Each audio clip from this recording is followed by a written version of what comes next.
Hello everyone. तो बच्चा party, आज हम लोग बात करने वाले हैं एक बड़े इंटरेस्टिंग टॉपिक की, विच इज ऑब्वियसली आपके बायो का है, और इस टॉपिक का नाम है इंट्रोड्यूसिंग बायोलॉजी। बायोलॉजी है क्या? एक्चुअली देखो, एक शब्द है ना जो मैं आपको बताना चाहता हूँ। कहीं पर भी अगर ये इस पिक्चर को समझो आप लोग, ये है ना बहुत सिंपल होने वाला। मैंने बोला बायोलॉजी, ठीक है? क्या बोला? बायोलॉजी। अब ये दो शब्द है ना, बायो लॉजी। लॉजी का हमेशा मतलब होता है नॉलेज, जिस चीज को जानने की कोशिश की जाए या जिसको जाने, anything for which we study, any object, any subject, उसके लिए लॉजी शब्द लग सकता है। जैसे जूलॉजी, जू मतलब एनिमल्स, तो स्टडिंग ऑफ एनिमल्स। अब ऐसे होता है क्या? बॉटनी। अब बॉटनी में लॉजी नहीं लगा, लेकिन बॉटनी को भी क्या बोलते हैं? Study of plants. समझ में आया कि नहीं?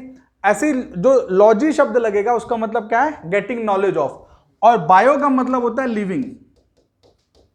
हिंदी में बोलते हैं जीव या जैव। जैव मतलब एनी लिविंग ऑब्जेक्ट, इसमें प्लांट्स भी आ जाते हैं और एनिमल्स भी आ जाते हैं। So study of living object, studying of is called. अब एक प्रॉब्लम है क्या? केवल लिविंग? अरे भाई, लिविंग मरते भी तो हैं, है ना?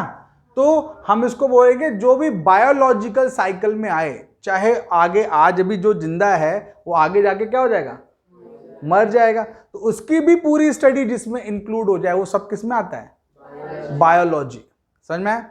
और इंटरेस्टिंग बात यह है कि ये जो बायो शब्द है ये आपको बहुत जगह यूज होगा। जैसे biodiversity. What do you mean by diversity? विविधता, चीजें बदल जाना। अब कैसे चीजें बदल जाती हैं? अरे भाई, ग्रास भी लिविंग है। छोटे छोटे झाड़, जैसे तुलसी का झाड़ हो गया, आम का पेड़ हो गया या बरगद का पेड़ हो गया, ये भी लिविंग है ना? छोटे छोटे बैक्टीरियाज भी लिविंग है। वायरस भी ह्यूमन बॉडी में पहुंच के लिविंग हो जाते हैं। यस और नो? फिर वो बैक्टीरिया लिविंग है, उसके ऊपर सेल्स जैसे एग लिविंग है, क्योंकि उसी से फिर क्या निकलता है? एक चूजा या कुछ बच्चे निकलते हैं। यस और नो? फिर ह्यूमंस या अदर एनिमल्स वो भी हैं। समुद्र में जाओ, ओशंस में जाओ, so you have different diversity. You have algaes, various type of algae, various type of fishes. एक फिश दूसरी फिश को खा रही है, फिर बड़ी बड़ी फिशेज उनको खा रही है। तो डाइवर्सिटी चल रही है ना। इंसान तो सब पकड़ के खा रहा है, घास भी खा रहा है, मछली पकड़ खा रहा है, कुछ भी खा जाता है इंसान का कोई। यस और नो? इसलिए इंसान ओमिनिवोरस में भी काउंट होता है। तो जो डाइवर्सिटी है वो किस में है? नेचर में। उसको हम बोलते हैं बायोडाइवर्सिटी। तो ये जो शब्द है ना बायोलॉजी, इंट्रोड्यूसिंग बायोलॉजी, ये कोई नया शब्द नहीं है। ये हमारे आसपास जितनी भी चीजें हैं उनको पढ़ने के लिए हमें बताता है कि भैया ये भी है, इसको आप पढ़ सकते हो। ऐसा नहीं है कि आप बोलोगे हमने ये टॉपिक नहीं पढ़ा तो हम आगे कुछ नहीं होगा। नहीं, हम डेली देखते हैं इसको। किसान लोग बायोडाइवर्सिटी या बायोलॉजी पढ़ते नहीं है, बट उनको नॉलेज है। होता है कि नहीं? किसान खेतों में काम ना करे तो अनाज ना हो। अगर अनाज ना हो तो इंसान खाएगा क्या? ये सुनो, अब अनाज, अब तुम बोलोगे नहीं सर वो जानवर खा लेगा। ये लाइफ क्या है? Plants are producers. Plants are what? Producers. वो पूरी एनर्जी, सन से जो एनर्जी आ रही है उसको ट्रैप करते हैं, उसको फूड में कन्वर्ट करते हैं। ठीक है? अब उस प्लांट को बकरी ने खाया या मुर्गा मुर्गी ने खाया, या यही साइकिल यही चल रही है ना। तो अगर प्रोड्यूसर्स ही ना हो तो कंज्यूमर्स कहां से होंगे? समझ में आ रही बात? तो इसीलिए क्या होता है, जब जो किसान है या जो इवन जो इलिटरेट है, they also deal with these system, producers, consumers and super consumers. Human super consumers में आते हैं। समझ में आ रही है बच्चा पार्टी बात? तो लेट्स टॉक अबाउट बायोलॉजी। ये तो क्लियर है आपको समझ में कि हम इसमें क्या करेंगे? हमारे चारों तरफ की प्रेजेंट लिविंग क्या है, डाइवर्सिटी को डिस्कस करेंगे, लिविंग ऑर्गेनिजम्स को डिस्कस करेंगे। अब देखो ये बड़ी अच्छी फोटो दिख रही है ना, दिख रही है कि नहीं? यस और नो? तो अब हम क्या करने वाले हैं, इसी को समझेंगे। क्या? अब जैसे इन्होंने बोला है क्या, there are 3 major branches of science. Science की 3 ब्रांचेस होती हैं, वो तो तुमको ही पता है ना? क्या? Physics, chemistry and bio. ठीक है, हम यहां पर किसकी बात कर रहे हैं पर्टिकुलरली? बायोलॉजिकल। देखो, बायो मतलब लाइफ, लॉजी मतलब स्टडी, यस और नो? अब बात आती है ग्रोथ ऑफ बायोलॉजी, मतलब बायोलॉजी की ग्रोथ क्या है। देखो, मैं एक बड़ी इंटरेस्टिंग सी कहानी सुनाता हूं। सबसे पहले ना, अगर हम बात करें कि आज से मोटा मोटी समझो 250 या 300 साल पहले, लेट्स इमेजिन, है ना, कितने साल पहले? 300 साल पहले किसी को पता था क्या प्रोड्यूसर्स क्या हैं, कंज्यूमर्स क्या हैं? ऐसा कुछ ज़्यादा लोगों को जानकारी नहीं थी, या ज़्यादा है तो 350 या 400 years back, where there was no evolution of science. Science जैसा कुछ था ही नहीं। तो क्या हुआ, लोग बोल देते थे दो ही तरह के लोग होते हैं। ऐसा किसी से पूछो ना कि हमारे आसपास चीजें कैसी हो, तो बोलते दो तरह की हैं, लिविंग एंड डेड। फिर लोगों को धीरे धीरे एहसास हुआ कि प्लांट्स भी लिविंग होते हैं। जैसे हिंदू कल्चर में प्लांट को पहले से क्या मानते थे? लिविंग मानते थे। समझ में? जैसे उनको पौधों को पानी देना, ठीक है, उनकी केयर करना, ये सब आज भी कई जगह बहुत अच्छी तरह होता है ना। Some people love trees more than their own body, like ऐसा हो जाता है कि पेड़ पौधे लगा रहे हैं। ठीक है, जैसे अभी कुछ दिनों पहले क्या हुआ था, हमारे जो प्रेसिडेंट थे उन्होंने एक लेडी को सम्मानित किया। किसके लिए? कि उसने लाखों पेड़ लगाए और उनको अपने बच्चे की तरह केयर किया। तो हमारे देश में ये ट्रेडिशन पहले से था, यस और नो? यस।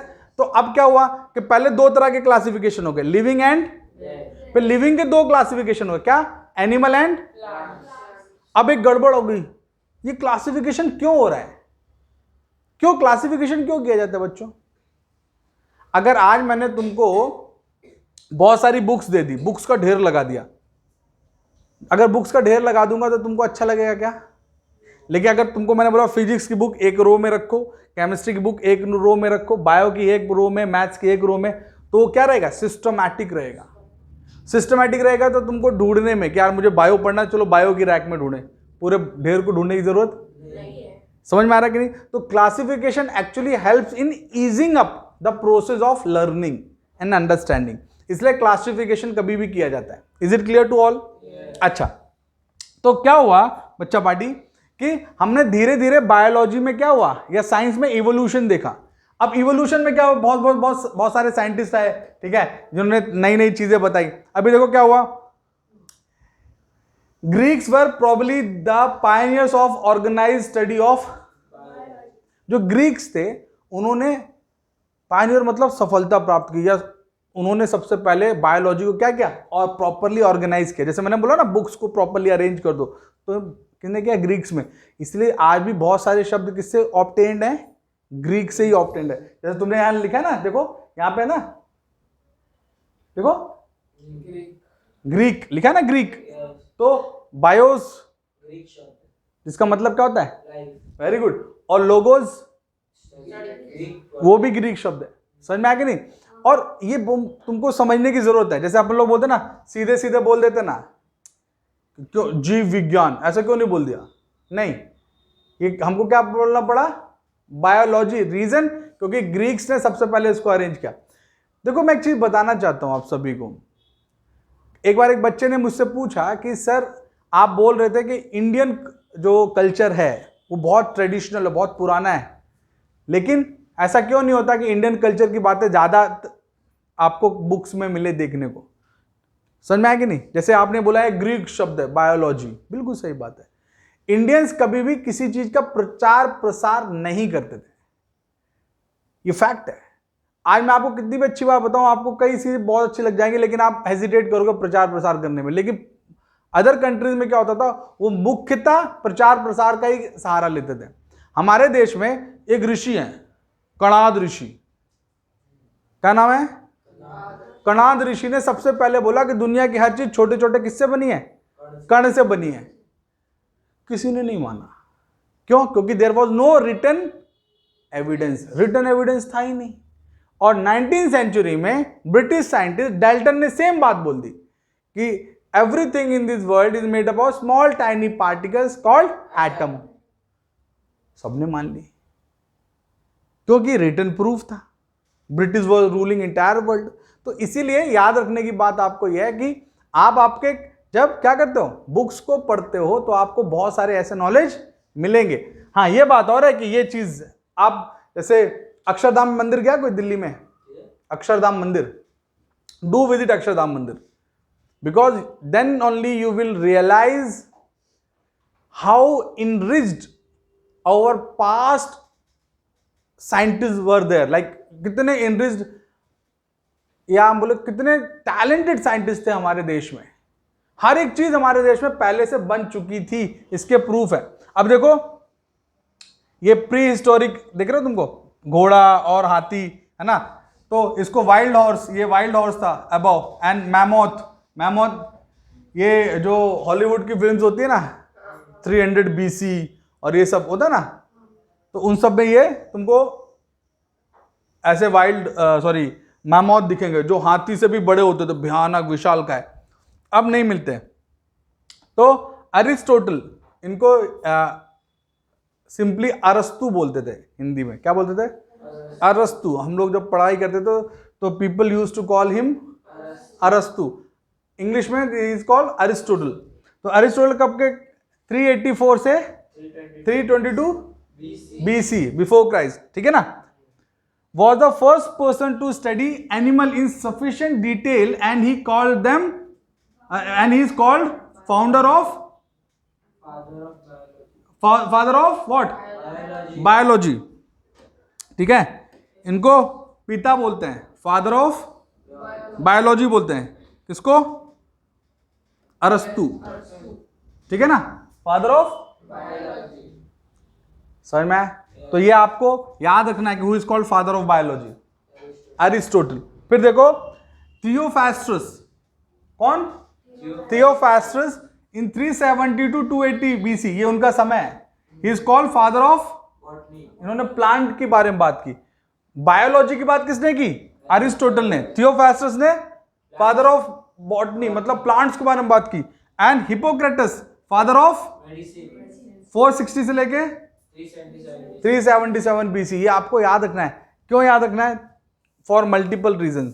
कोई आपसे पूछ ले कभी, है ना, आपसे पूछ लेगा तो आपको ये बताना पड़ेगा ना भाई, ये सुनो एग्जाम में एमसीक्यूज में आ गया तो आपको आंसर करना पड़ेगा। सो इन पॉइंट्स को आपको क्या करना है, नोट डाउन करना है, done, clear. Now here you can see biology has flourished a great deal in the ancient India, कब से कब तक, 2500 BC से लेके 650 BC तक बहुत चेंजेस आए, तेजी से बदलाव आए, लोग जानने लगे। अरे हमारे देश में ऐसे ही होता है ना, पहले किसी को नहीं पता था कि क्या है कैसा, लेकिन किसी को पता चल जाए तो फिर तेजी से ग्रो होती है कि नहीं। तो various systems of classifying animals and plants were developed.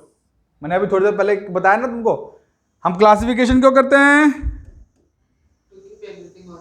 हाँ, to keep everything organise and to ease up the process of learning. समझ में आया कि नहीं। अच्छा, तो पहले क्या हुआ, पहले जीवज, जीवज मतलब विविपैरस, विविपैरस मतलब जो बच्चे देते हैं। ह्यूमन किस में आते हैं, विविपैरस में आते हैं, ह्यूमन डायरेक्ट बच्चे देते हैं, ठीक है, वो give birth directly to the young one. फिर अंडज, अंडज मतलब ओविपैरस, जो अंडे देते हैं, समझ में आया कि नहीं। फिर क्या है, ओवी विविपैरस, ओवी विविपैरस में जो अंडे भी दे सकते हैं, और जैसे फिशेस, बहुत सारी फिशेस ऐसी होती हैं जो अंडे भी देते हैं या डायरेक्ट बच्चे भी दे देते हैं, होते कि नहीं, क्लियर, बच्चा पार्टी समझ में आ रहा है यहां तक। अब एक इंटरेस्टिंग बात है कि आखिर ये जो डेवलपमेंट आए, ठीक है, जितने भी डेवलपमेंट आए, ठीक है, इन सभी डेवलपमेंट में कॉमन क्या था, क्या कॉमन था कि इन सभी में क्या था, सेल्स का इन्वॉल्वमेंट था। क्या था, अब अरे भाई ओविपैरस हो, विविपैरस हो या कुछ भी हो, सेल्स तो होंगे ना, लिविंग सेल्स। अब लिविंग सेल्स में क्या होगा भाई, सीधी सी बात है, एक सेल वॉल होगी, फिर एक अंदर न्यूक्लियस होगा, है ना, मतलब प्लाज्मा मेम्ब्रेन होगी और न्यूक्लियस होगा, फिर न्यूक्लियर मेम्ब्रेन भी होगी, उसके अंदर साइटोप्लाज्म होगा, माइटोकॉन्ड्रिया होगा, सब कुछ होगा, गोल्गी बॉडी होगा, एंडोप्लाज्मिक रेटिकुलम होगा, ये सब होगा कि नहीं। अब सिंपल क्या था, अगर प्लाज्मा मेम्ब्रेन है तो फैट और प्रोटीन इसकी ट्राई लेयर रहती है, एलपीएल स्ट्रक्चर बोलते हैं, क्या बोलते हैं, LPL, lipid protein lipid, lipid मतलब फैट, सिंपल, ठीक है। तो फैट की, फिर प्रोटीन की, फिर फैट की, क्या है, ऐसा ट्राई लेयर रहती है, चाहे कोई भी ऑर्गेनिज्म हो। समझ में आ रही बात? चाहे ओवी पैरस हो, वीवी पैरस हो, प्लांट हो, एनिमल हो, सब में ये रहेगा। अब रहेगा तो इसका स्ट्रक्चर क्या हो गया, सेम हो गया। तो धीरे धीरे क्या हो गया, सेल थ्योरी का एस्टेब्लिशमेंट हुआ कि भैया सेल आई, बिग बैंग थ्योरी आई, फिर सेल थ्योरी डेवलप हुई, भाई सेल बनी, वो सेल फिर प्रोकैरियोटिक थी, मतलब अनडेवलप्ड थी, फिर धीरे धीरे उसमें प्रॉपर न्यूक्लियस बनने शुरू हो गए, यूकैरियोटिक सेल बन गई, वेल डिफाइंड न्यूक्लियस वाली। समझ में आ रही बात? याद रखना, इसके ऊपर आज भी डिबेट है कि बिग बैंग थ्योरी, अब कोई था थोड़ी ना, आज से लाखों साल पहले कोई था क्या यहाँ पे, तो सब हाइपोथेटिकली चलता है उसमें। तो एक ने बोला, जो बोलते बिग बैंग थ्योरी, कि छोटा एक ब्लैक डॉट जैसा था, फिर धीरे धीरे उसमें चेंजेस आने लगे, साइज बड़ा होने लगा, फिर ऊपर वाला सेल बड़ा होता गया, नीचे वाला सेल सिकुड़ता चला गया, एंड अल्टीमेटली एक नेगेटिव प्रेशर क्रिएट हुआ और फिर ब्लास्ट हुआ। वो मैसिव ब्लास्ट के कारण क्या है, सोलर सिस्टम्स और बहुत सारी गैलेक्सीज, यूनिवर्स बना कुल मिला के। और अब क्योंकि ब्लास्ट से बनी थी धरती, तो धरती क्या थी, शुरू में गर्म थी, तो जो चारों तरफ धरती गोल गोल घूम रही थी, चारों तरफ क्या बनने लगे, गैस के क्लाउड्स बनने लगे। वो क्लाउड्स गर्म हो के आपस में क्या कर रहे थे, रिएक्ट कर रहे थे। तो ऐसे हाइड्रोजन ऑक्सीजन रिएक्ट करके क्या बनाए, H2O बनाए। वो H2O बार बार गिर रहा था, इवेपोरेट हो रहा था, क्योंकि धरती गर्म थी, और इवेपोरेट हो वेपराइज हो रहा था, गिर रहा था, वेपराइज हो रहा था। समझ में आया कि नहीं? तो कई हजारों साल तक धरती पे क्या होता रहा, सिर्फ बारिश होती रही, और अल्टीमेटली इतनी बारिश हुई कि धरती पूरी ठंडी हो गई, और उसके ऊपर पूरा क्या आ गया, पानी पानी आ गया। इतनी ज्यादा ठंडी हो गई कि कौन सा एरा आ गया, आइस एज आ गया, ठंडा वाला सब। फिर धीरे धीरे थोड़ा मेल्ट डाउन हुआ, तो चीजें क्या हो गया, पूरा समुद्र पानी से घिरा हुआ एक पूरा क्या बन गया, धरती पूरी समुद्र से घिरी हुई थी। तो फिर सबसे पहले क्या है, एक्वेटिक एनिमल्स आए। Which animals? ठीक है, पानी बहुत देर तक, जैसे कुछ साइंटिस्ट ने क्या बोला, आप पानी रख दो बहुत देर तक, तो अपने आप उसमें कीड़े आ जाते कि नहीं, है ना, ऑटोमेटिकली आ जाते कि नहीं। कहां से आए, किसी ने डाले क्या कीड़े उसमें? नहीं। तो बोले कि नेचर ने ही क्या किया, ऑटोमेटिकली उत्पन्न किया, और वो अनडेवलप्ड स्टेज में थे। धीरे धीरे और एनवायरनमेंट बना, ऑक्सीजन धीरे धीरे बढ़ी, तो क्या हो गया, अनडेवलप्ड सेल धीरे धीरे डेवलप्ड सेल्स में कन्वर्ट होते चले गए। ये बहुत लंबी कहानी है, ओरिजिन ऑफ लाइफ के ऊपर आप बहुत बड़ा डिस्कशन कर सकते हो। बात समझ में आ रही है? क्लियर बच्चा पार्टी? किसी को दिक्कत है यहां तक? तो अब यहां पर देखो कुछ टर्म्स हैं, टर्म्स मतलब शब्द जो आपको ध्यान रखने हैं। समझ में आ रहा बच्चा पार्टी? देखो, the latest is that scientist are planning to create life, some single celled bacteria from lifeless material using fatty acids and nucleotides, मतलब प्रोटीन बोल दो अभी के लिए। तो फैटी एसिड्स और प्रोटीन ये दोनों लगते हैं क्या, सेल्स बनाने के लिए। इनिशियली मैंने बताया ना, LPL स्ट्रक्चर होता है। तो साइंटिस्ट लगे हुए हैं, क्या सोच के लगे हुए हैं कि वो आर्टिफिशियल सेल्स बनाएंगे LPL स्ट्रक्चर बना के। समझ में आया कि नहीं? अब लगे हुए क्या है, बहुत सारे हद तक तो बना भी लिए हैं, हाँ, बस उसको लाइफ कैसे देना है इसके ऊपर चर्चा चल रही है।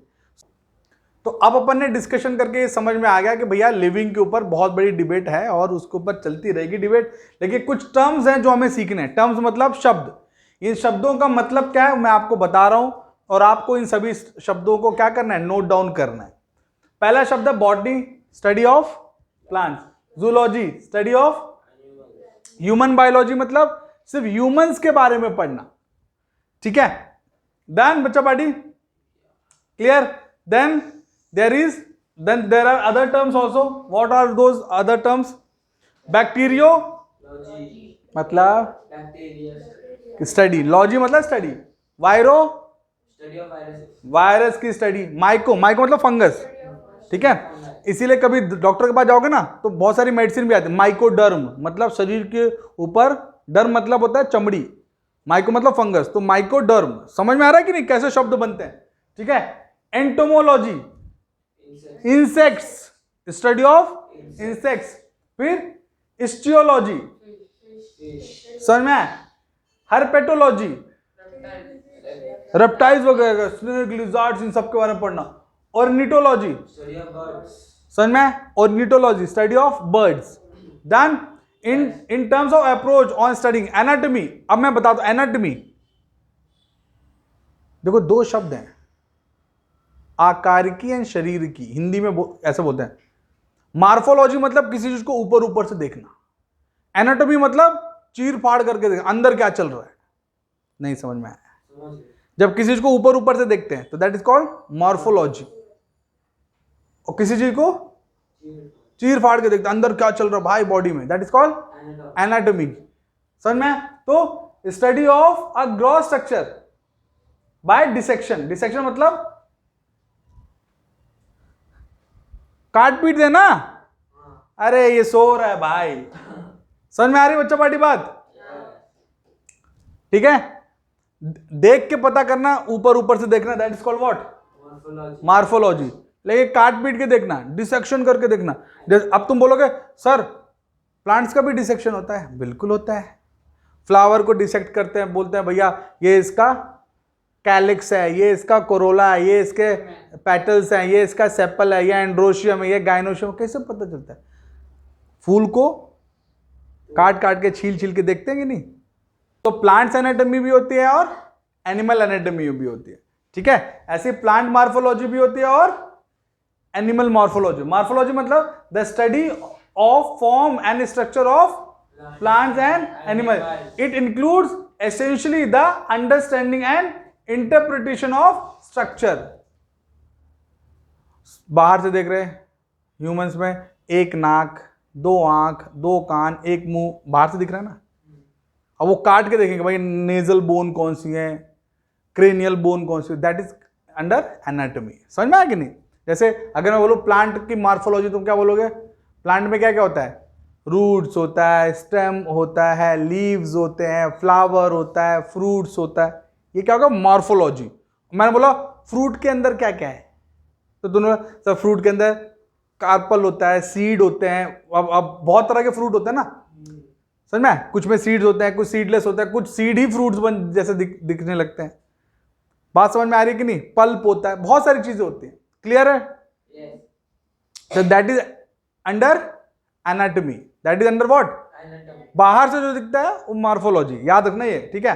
हिस्टोलॉजी, हिस्टोलॉजी क्या होता है? ये बहुत इंपॉर्टेंट है, हिस्ट्री मत समझ जाना। क्या है? The study of minute structure of tiny bits of the body is called histology. जो आप लोग पैथोलॉजी के लिए चीजें देते हो ना, यूरिन, ब्लड और क्या बोलते हैं फीकल मटेरियल, ये जितना कुछ देते हो उसकी हिस्टोलॉजी होती है, चेक होता है, एक एक टिश्यूज की जांच होती है, क्या भाई किसमें क्या कम है क्या ज्यादा है। समझ में आया कि नहीं? ये शब्दों को याद रखना है क्योंकि यही तुमको आगे काम आने वाले हैं। फिर क्या आता है? देखो शब्द cytology, study of cell. Study of cell is called. फिर फिजियोलॉजी, कोई भी चीज कैसे काम कर रही है, फिजियो मतलब फिजिकल वर्क, कोई चीज कैसे काम कर रही है, दैट उसे स्टडी क्या बोलते हैं? फिजियोलॉजी। फंक्शंस जिसमें स्टडी करते हैं, ठीक है, the study of functions, that is called under what? Physiology. फिर एम्ब्रियोलॉजी। एम्ब्रियो क्या होता है? जब फर्टिलाइजेशन होता है तो जो पहली सेल बनती है वो डेवलप होके बर्थ तक पहुंचने से पहले जो बनती है उसको एम्ब्रियो कहते हैं। जाइगोट से जो बनता है उसको एम्ब्रियो कहते हैं। फर्टिलाइजेशन के बाद एम्ब्रियो बनता है। अगर एम्ब्रियो है तभी जाके चांसेस हैं कि नया स्पीशीज या नया लाइफ आएगा, नहीं तो लाइफ नहीं आएगा। तो एम्ब्रियो की study, that is called embryology. समझ में? टैक्सोनॉमी, क्लासिफिकेशन, बताया ना अभी, classification. So study of what? The science of naming, grouping, classifying.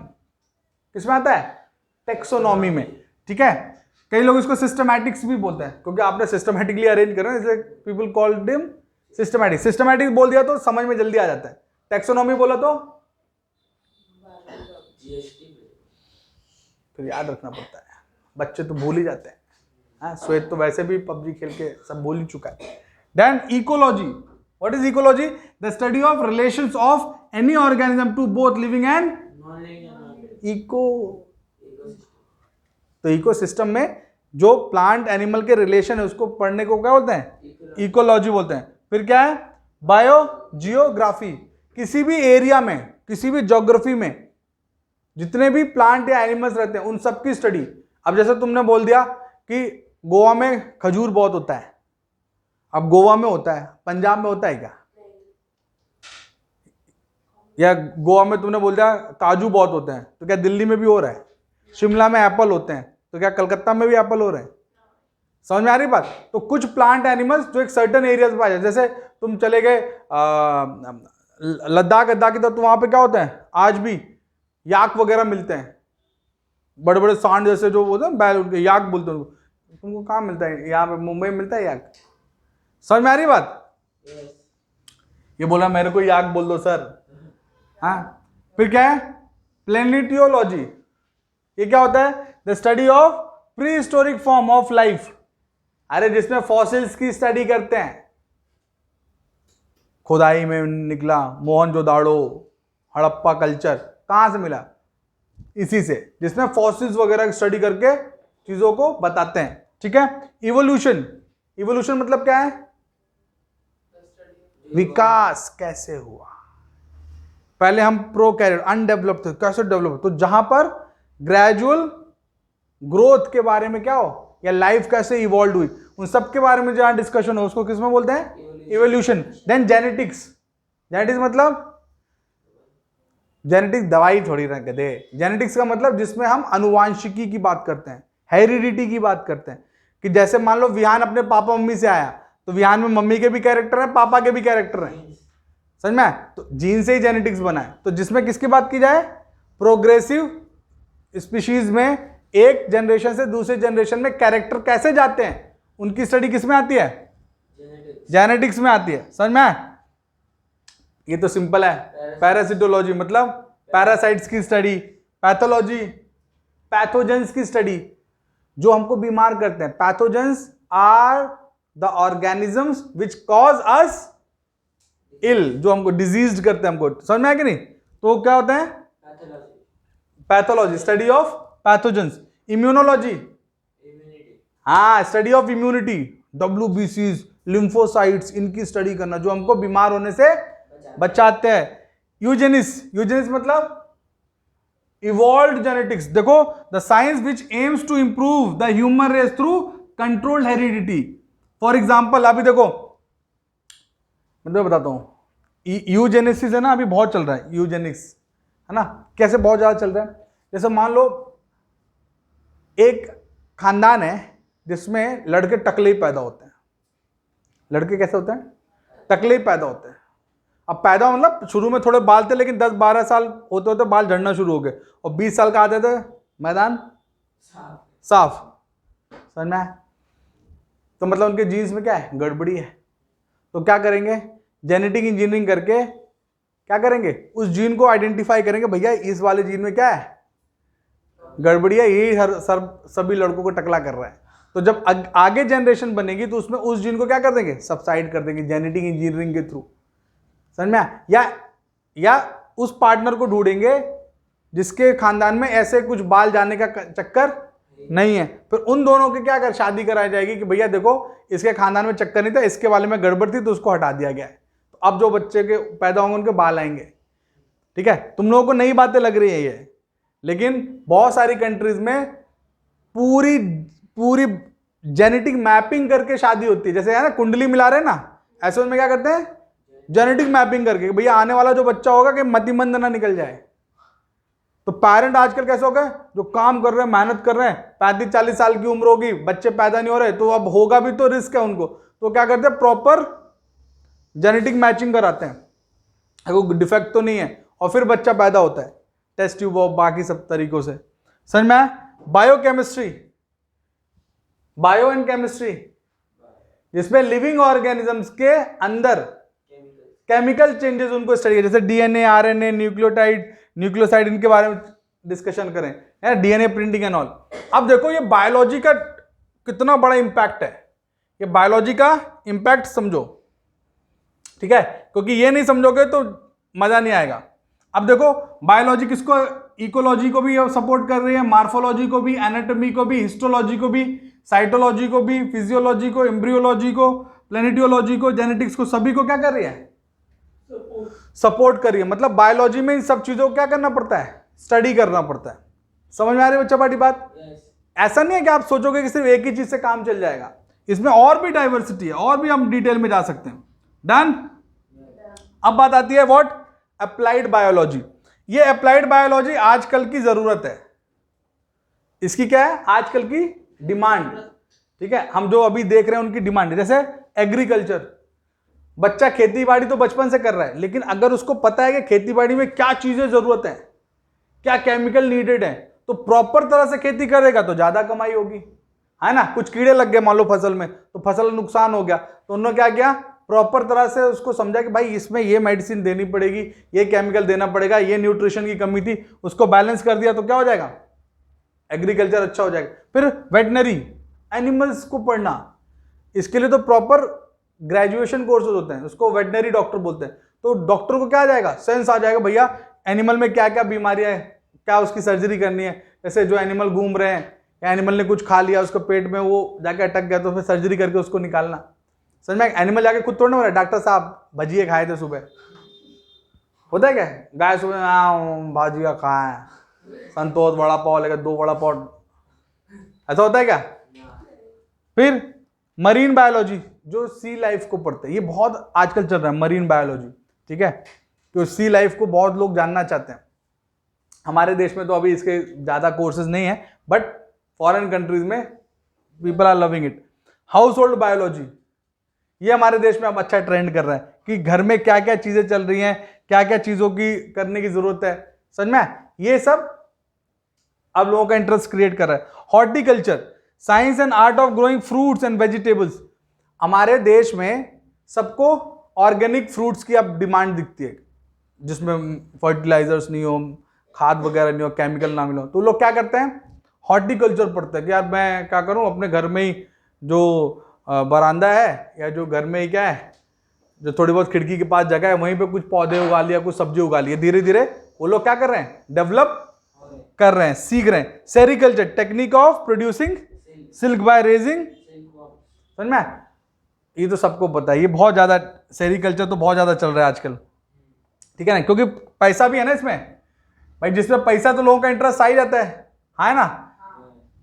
पैसा होगा तो तुमको भी इंटरेस्ट आएगा समझने के लिए, पैसा नहीं तो क्या करोगे, क्या करोगे। पिसिकल्चर, मछली उगाना। ठीक है, सभी लोग कर रहे हैं आजकल। तो लोग किराए के लॉन वो ले लेते हैं, तो वहां पे क्या करते हैं, आर्टिफिशियल पूल बना लेते हैं और फिर वहां पे मछली उगाते हैं। मछली भी उगाते हैं, याद रखना कैसे उगाते हैं, सीड्स आते हैं, फिश सीड्स। ठीक है, वो लिविंग सीड्स ही होते हैं और उसको एक लेक में डाल देते हैं, और ये फिश बहुत तेजी से ग्रो करते हैं, उनको फूड वगैरह देते हैं, तो उनको निकाल निकाल के बेचते रहते हैं। मछली का क्या है, एक मछली 1000 मछली पैदा कर देती है। समझ में आया कि नहीं? तो वो बस शुरू में सीड्स डाल दिया, फिर चला जा रहा है। तो बहुत बहुत ये गवर्नमेंट भी इसको बहुत प्रमोट कर रही है। किसको? पिसिकल्चर को बहुत प्रमोट कर रही है। क्यों? क्योंकि गवर्नमेंट क्या बोलती है कि भैया अनाज उतना नहीं उग पा रहा, इतनी बड़ी पॉपुलेशन हमारे देश में, तो सबको अनाज मिलेगा नहीं खाने के लिए, तो क्या होगा। तो गवर्नमेंट है ना क्या कर रही है, खुद ही सीड्स वगैरह प्रोवाइड करती है। और खासकर जो रूरल एरियाज हैं, पैसा भी बहुत है इसमें, बहुत पैसा है। आप फिश को लेके अगर आपने डाल दिया लेक में, फिश ने ही पूरा माहौल बना दिया, पूरा लेक फिशेस से भर गया, तो क्या होगा, आप निकाल निकाल के बेच रहे हो पर केजी के रेट पे। हर फिश का अलग-अलग सीड्स आते हैं। बिल्कुल अलग अलग सीड आता है। आप शार्क नहीं उगा सकते लेकिन तुम, ठीक है, ये ध्यान रखना। कुछ फिशेज ही हैं जो लेक में उगाए। अब तुम बोलोगे सर वेल उगा दूं क्या, मेरे को पता है तुम लोग किस दिशा में जा सकते हो, तो पहले आंसर कर दिया है बच्चों के लिए। आज सर जब कर ही रहे हैं तो सीधे वेल लो ना, है हमारे पास है 1 एकड़ जमीन, हम सीधे समुद्री बना देते उधर। ऐसा नहीं सोचने का, ठीक है, बच्चों का ऐसे चलता है, बच्चे बच्चे। तो अब बच्चों बात करते हैं मॉलिक्यूलर बायोलॉजी। मॉलिक्यूलर बायोलॉजी मतलब क्या, interpreting biological events in terms of molecules in a cell. अरे एक सेल है, सेल में बहुत सारे मॉलिक्यूल्स होते हैं, उन सबका एक दूसरे रिलेशन, वो कैसे बने हैं, कैसे एक दूसरे से इंटरेक्ट करते। जैसे माइटोकॉन्ड्रिया खाना नहीं खाता, सेल्स ने खाना खाया, माइटोकॉन्ड्रिया ने लेकिन एनर्जी बनाई उस खाने से, रेस्पिरेशन करके। अब वो एनर्जी माइटोकॉन्ड्रिया बोल दे नहीं मैं ही रखेगा, नहीं, वो सब पूरी सेल्स को बांटेगा। फिर राइबोसोम्स प्रोटीन बनाएंगे, किसके कहने पे? न्यूक्लियस के कहने पे। तो जो जितने भी रिलेशन है उनका मॉलिक्यूलर स्ट्रक्चर, कि भाई माइटोकॉन्ड्रिया का मेम्ब्रेन कैसी है, उसमें जो ग्रेन्स है वो कैसे हैं, उसके सिस्टर्नीज कैसे हैं, उन सबको रिलेट करना, उनके बारे में जानना, वो सब किसके अंदर आता है? मॉलिक्यूलर बायोलॉजी के अंदर। ठीक है। देन बायोटेक्नोलॉजी, ये अब हमारे देश में बहुत तेजी से बढ़ रहा है। इसके अंदर बहुत सारे ब्रांचेस है। तो biogas production, food processing, genetic engineering, antibiotic production, extraction of extra cellular enzymes and biodegradants in laundry, washing powder, vaccine production, antibodies production, tissues culture, ये सब अब किसके अंडर में आते हैं? बायोटेक्नोलॉजी। और बायोटेक्नोलॉजी आजकल बच्चे पढ़ते हैं। क्यों पढ़ते हैं? क्योंकि इसमें जॉब भी अच्छा मिलने लगा है। तो ये सीधी सी बात है, टेक्नोलॉजी और बायोलॉजी का एक कॉम्बिनेशन है क्या? बायोटेक्नोलॉजी। अब जैसे एक छोटा सा एग्जांपल बताता हूं, जैसे बायोगैस प्रोडक्शन।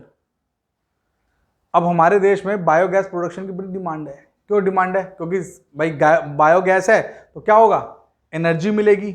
अब जैसे तुम्हारे यहाँ एलपीजी गैस आ रही है, अब एलपीजी गैस ना आए तो क्या खाना बन सकता है?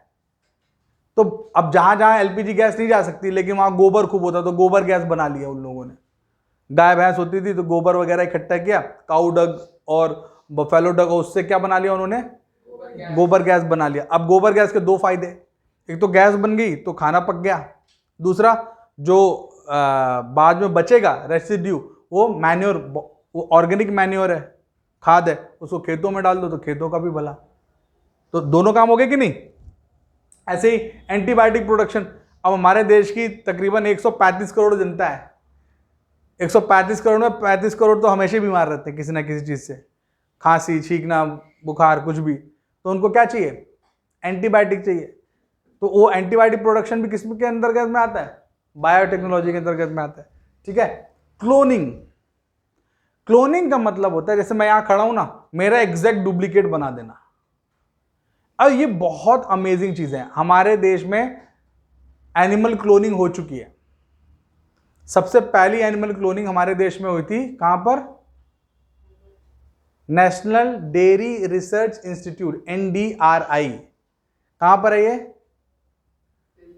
नहीं, दिल्ली में नहीं है ये है हरियाणा में एक जगह पर। क्या तो नाम था उसका, मैं भूल रहा हूं जगह का नाम। तो NDRI में क्या हो चुका है? एनिमल क्लोनिंग हो चुकी है। समझ में? तो क्लोनिंग का मतलब क्या होता है? जैसा उसका क्लोन हो, जैसे कहते हैं फोन को क्लोन कर लिया।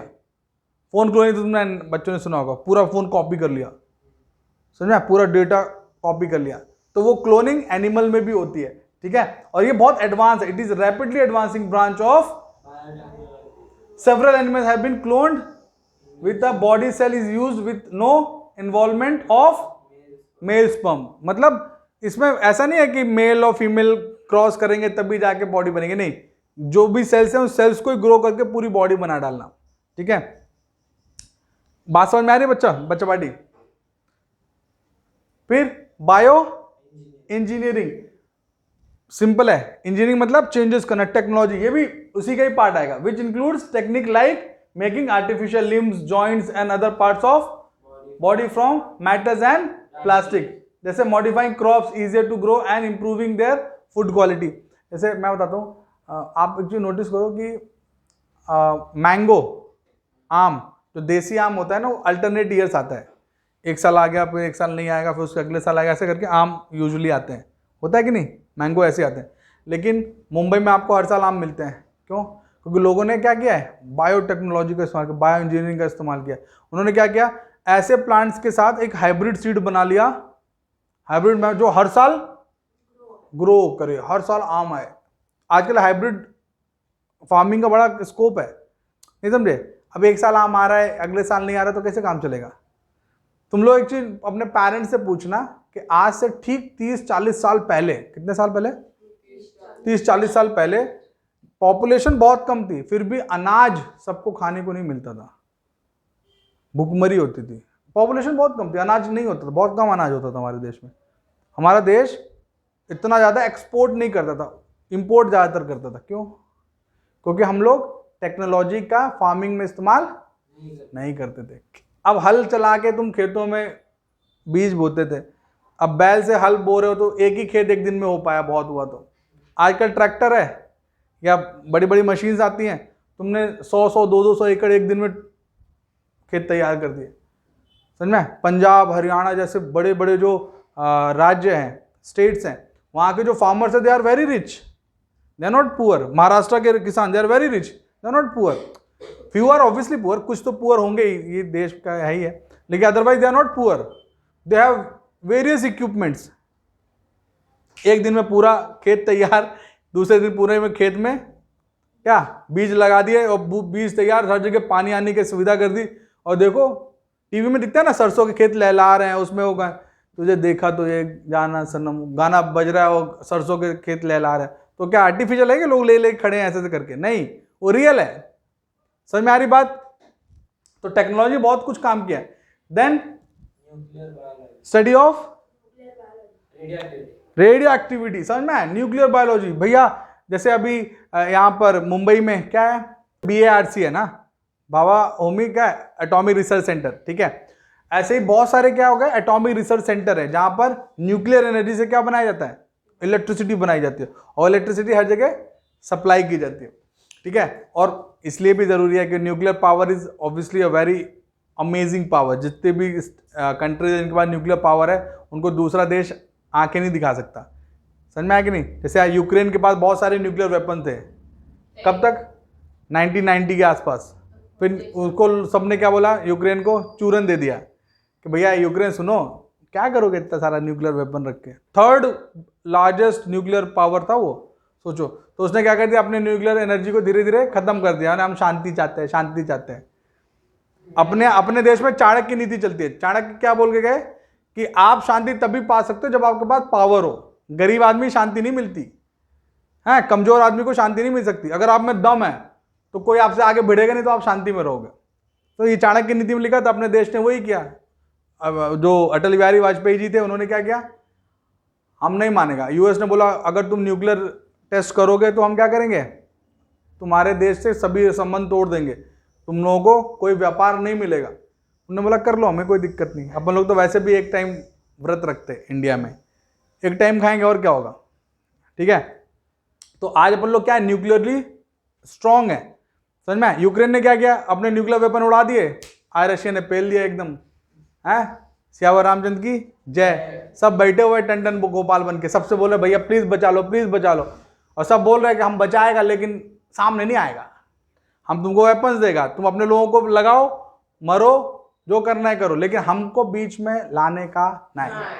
समझ में आया? तो ये दुनिया है। Talk about space biology. Space biology का मतलब जहां पर हम क्या करते हैं, the study of survival problems of living thing in outer space. चंद्रमा पर इलॉन मस्क ने बोला हम घर बनाएगा, कॉलोनी बनाएगा। समझ में आया कि नहीं? हम उधर जाएगा, मार्स पे घर बनाएगा। अब वो बोल रहा है बनाएगा, और जब बनाएगा तो अपन भी कुछ ले पाएगा। तो उसको कैसे पता चला वहां लाइफ है? एक्सप्लोर करना, ये सब इसी के अंतर्गत आता है। हमारे देश में अभी भी ये बहुत पीछे है एक्चुअली, क्योंकि हमारे देश में बच्चों को बोलो ना स्पेस बायोलॉजी, अगर बच्चा पढ़ भी ले तो उसको जॉब नहीं, समझो ना, क्योंकि अपने यहाँ क्या होगा, ले दे के बेरोजगारी है। तो इसलिए हमारे देश में अभी भी इसका स्कोप नहीं है, बट यस फ्यूचर में बहुत अच्छा होने वाला है। Exobiology is one of the newest science which contemplates to study life elsewhere in the universe, aliens and all, ठीक है। इसलिए बोला उसने न्यूएस्ट साइंस। आज ही कल लोगों को ज्यादा दिमाग में आता है कि काश किसी और ग्रह पे भी लाइफ हो, तो लोगों को लगता है दर्द सोचेंगे नहीं मैं अब उधर ही जाके रहेगा, बहुत हो गया नाउ ईस्ट, मैं उधर जाके रहेगा, ठीक है। Genomics, the study of genomes as opposed to individual genes. Genome is the entire DNA sequence of an organism. बच्चों ये एक्चुअली जेनेटिक इंजीनियरिंग में ही आता है, आपको बता दूं, ठीक है। जीनोमिक्स, इसमें क्या होता है, जैसे मैंने बताया ना, कोई जीन्स में गड़बड़ी है, जैसे श्वेत है ना बहुत पबजी खेलता है, तो मतलब दिमाग में कुछ डाउट है, तो उसका बच्चा आगे ना खेले, तो उसमें क्या करें, जेनेटिक इंजीनियरिंग करेंगे उसके डीएनए पे, ताकि उसका बच्चा पबजी ना खेले, नहीं तो सब्जी बना देगा अपन। समझ में आ रही बात? Then there is what, bioinformatics. ये कुछ ऐसी चीज है जो देखो, management and analysis of biological information stored in database. हमने ना बहुत सारे लोगों के जीनोम्स इकट्ठा किए, उनकी पूरी जानकारी निकाली, उस जानकारी निकाल के हमने क्या कर दिया, पूरा डेटा के बेसिस पे हमने रिजल्ट निकालने शुरू कर दिए। यार देख, इसके बाप दादा को ये दिक्कत थी, लड़के को ये दिक्कत है, आने वाले को ये दिक्कत हो सकती है। समझ में? तो डेटा के बेसिस पे ये पूरा एआई बेस्ड होता है। समझ में? आपने बनाया, उस पर डेटा को प्रोसेस किया, आपको समझ में अच्छा ये संभावनाएं हैं। तो let's talk about what? Biometrics, the verification of a person by his certain body features such as a pattern of iris in the eye and behavioural characteristics. ठीक है, ये आजकल बायोमेट्रिक्स होता है कि बायोमेट्रिक करते हो ना रे बाबा तुम लोग, अंगूठा लगाया, हाँ अटेंडेंस लग गई, फिंगरप्रिंट स्कैनर, आई स्कैनर। जैसे सैमसंग के पहले फ़ोन आता था, आइरिस स्कैनर आता था, मैंने खुद लिया था वो फ़ोन। फिर समझ में आया कि फ़ोन लेके कौन अपनी आइरिस लेके बैठा रहेगा। फिर उन्होंने हालांकि फेस डिटेक्शन निकाल दिया कि फेस डिटेक्शन बहुत सारी कंपनी ने फिर शुरू कर दिया। समझ में? Now study of biology helps us in many ways. देखो नंबर 1, एप्रिसिएशन ऑफ नेचर। आप तुमको पता है कि भैया नेचर में क्या गड़बड़ चल रही है, फसल में क्या कैसा हो रहा है, तो तुमको पता चल गया तो तुम उसको सुधारने की क्या करोगे? कोशिश करोगे। Very good. देन नंबर 2, ये बहुत इंपॉर्टेंट पॉइंट्स हैं, कीपिंग हेल्दी। अब तुमको पता तुम्हारे शरीर में क्या गड़बड़ चल रहा है, तुम्हारे न्यूट्रिशन की क्या कमी है, खाने पीने में क्या गड़बड़ हो रहा है, तो तुम क्या करोगे? सही चीजें खाओगे तो हेल्दी रहोगे। देन कंजर्वेशन ऑफ, सबको पता है कि प्लांट रहेंगे तो ऑक्सीजन रहेगी, ऑक्सीजन रहेगी तो जितना ज्यादा ऑक्सीजन रहेगी उतना कम CO2 होगी। सर नाइट्रोजन का कुछ लेना देना नहीं है। War is between oxygen and carbon dioxide. Oxygen ज्यादा रहेगी, लाइफ बेटर है, सब अच्छा ब्रीथ करेंगे, ग्लोबल वार्मिंग कम होगी, ग्रीन हाउस इफेक्ट कम होगा। ये सुनो, CO2 SO2 बढ़ जाएंगे तो ग्लेशियर्स पिघलने लगेंगे, अर्थ वापस डूब जाएगी, फिर से ओल्ड एज, क्या बोलते, कोल्ड एज आ जाएगा। ओल्ड एज बोल दिया मैंने। जिंदगी में भी ये भी सही जा रहा है ना। देन ग्रोइंग मोर फूड, अभी बताया मैंने, मछली उगा रहे हैं, मुर्गा उगा रहे हैं, पोल्ट्री फार्मिंग कर रहे हैं। क्यों कर रहे हैं? पैसे के लिए नहीं, ताकि सबको भोजन मिले। समझ में? अब जो लोग खाएंगे तो पैसे देंगे, वो अलग बात है, लेकिन अगर ये सब बंद कर दो तो लोगों को अनाज नहीं मिल पाएगा भाई इतना। Done. Next, making us conscious citizen. अपन को पता रहना चाहिए भैया पेड़ कोई काटेगा, काटने नहीं देगा। एक एक पेड़ हमको कितना ऑक्सीजन देता है, कितना CO2 एब्जॉर्ब करता है, जान दे देगा, लेकिन पेड़ नहीं कटने देगा। अभी मुंबई में हुआ था, कहां पे? मुंबई में कहां पे हुआ था? आर्य कॉलोनी।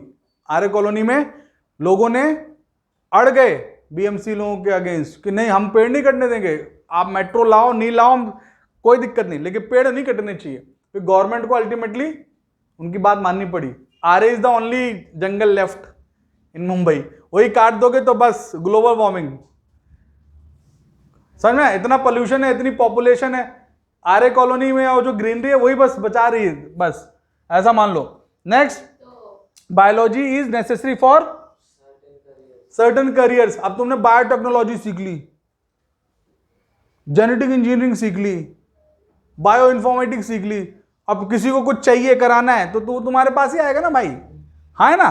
तो व्यापार भी बन रहा है ना? अब एनिमल वगैरह का तुमने क्या कर लिया, वो एनिमल हस्बेंड्री सीख ली, वेटनरी की डॉक्टर बन गए। समझ में? तो जितना सीखोगे उतना पैसा मिलेगा। अभी जैसे बोल रहे थे ना, मछली क्यों उगा रहे हैं?